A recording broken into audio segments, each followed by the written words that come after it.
अब हम चालू करेंगे 1.4 एक्सरसाइज। पहला क्वेश्चन इसमें ये है, वैसे तो 2 ही 3 क्वेश्चन है इसमें, कि आपको विजुलाइज करना है 3.765 को नंबर लाइन पर। तो इस टाइप के जो क्वेश्चन रहते हैं सरल होते हैं, एक बात समझने की ज़रूरत पड़ती है। अब देखो कैसे हमें विजुलाइज करना है इसको 3.765 को नंबर लाइन पर। तो यहाँ पे आप देखें 0 से 10 तक नंबर लिखे हुए हैं एक लाइन पर, 0 से लेके 10 तक नंबर लिखे। अब जब आप देखेंगे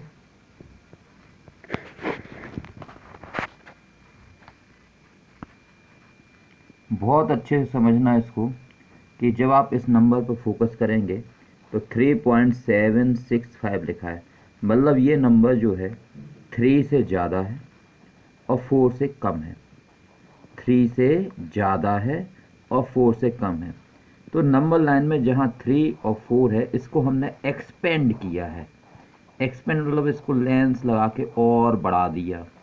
तो ये बढ़ाने के बाद में ये वाला पॉइंट आ गया 3 और ये वाला 4 यहाँ पे पहुँच गया लास्ट में। देखिए अच्छे से पहुँच गया। इसके बीच के जो नंबर हैं इनको भी हमने 10 पार्ट में डिवाइड कर दिया, क्योंकि ये ही तरीका होता है।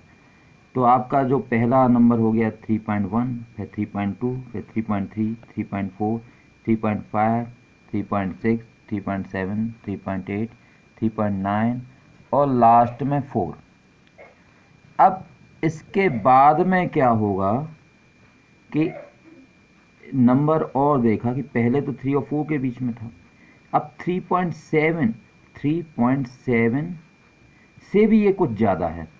तो 3.7 तो ये है और इससे भी 6 आगे कुछ ज़्यादा है। तो मतलब ये नंबर अब 2 नंबर के बीच में हो गया, 3.7 और 3.8 के बीच में। इसको भी एक्सपेंड कर दिया। जब इसको एक्सपेंड किया तो ये नंबर पहला 3.7 रहेगा और दूसरा वाला रहेगा 3.8। इसको भी 10 भागों में डिवाइड किया तो ये आ गया 3.71, 3.72, 3.73, 3.74, 3.75, 3.76, 3.77, 3.78, 3.79 और 3.8। अब हमारा ये देखिए 3.76 तक तो आ गया, यहाँ तक तो आ गया, लेकिन ये नंबर 6 से भी आगे कुछ ज़्यादा है, मतलब 3.76 से ज़्यादा है और 3.77 से कम है। तो इसको भी एक्सपेंड किया, मतलब 3.76 से ज़्यादा है और 3.77 से कम है। तो इसको इन दोनों नंबर को और बढ़ा दिया ऐसे। तो ये आ गया 3.76 और यहाँ पे आ गया 3.77 मतलब 77। इसको फिर लिखा 3.761, 3.762, 3.763, 3.764, 3.765, 3.766, 3.767, 3.768, 3.769 और 3.77। अब आप देखें इस नंबर लाइन पे ये नंबर मिल चुका है, कौन सा, 3.765। तो ये मिल चुका है 3.765। इस पे आप एक मार्क लगा दें। पहले तरीका ये होता है कि जो नंबर जिसके बीच में एग्जिस्ट कर रहा है उसको मार्क लगाते जाएं और लास्ट में जो नंबर प्राप्त होगा उस पे भी मार्क लगा दें और एक गोला बना दें। कई तरीके से क्वेश्चन सॉल्व किया जाता है, अलग अलग बुक में अलग अलग तरीके से किया जाता है। उनमें से एक तरीका ये है।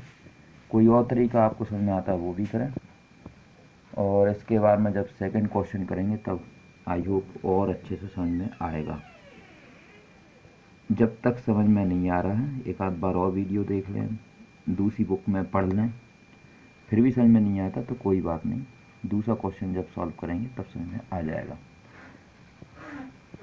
Thank you.